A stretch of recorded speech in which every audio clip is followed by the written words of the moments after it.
જય હિન્દ જય ભારત. હું છું શ્રી ઇંદાજ હુસેન. પહેલાં આપણે વિડીયો જોઈ લઈએ કે તેમાં શું છે. મોબાઈલ બંધ કરો. હા તો વાંધો નહીં. કેમ તમને અધિકાર છે મારો મોબાઈલ બંધ કરવાનો? તો કાયદો બતાડો મને, કાયદો બતાડો મને, મને કાયદો બતાડો. કઈ જગ્યાએ મોબાઈલ મારો યુઝ ના થાય? આ 3 દિવસથી બેઠા છે, ધક્કા ખાય છે, તો તમે કામ નથી કરતા. તમે હવે મને કીધું કે 3 દિવસ સુધી કામ નહીં થાય. મને કીધું ને તમે તો કેમ કેમ બોલાવો. શેખ ઇંદાજ હુસેન, લો સ્ટુડન્ટ છું, મારો વાંધો નહીં.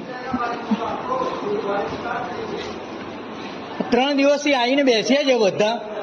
1 કલાક થયો, વિડીયો કેમેરા ચાલુ છે. તમે શાંતિથી વાત કરીને અમને કહો કે આ રીતે છે બધું. તમે ભય કેમ કરો છો? શાંતિથી વાત કરો મારી જોડે. શેખ ઇંદાજ હુસેન.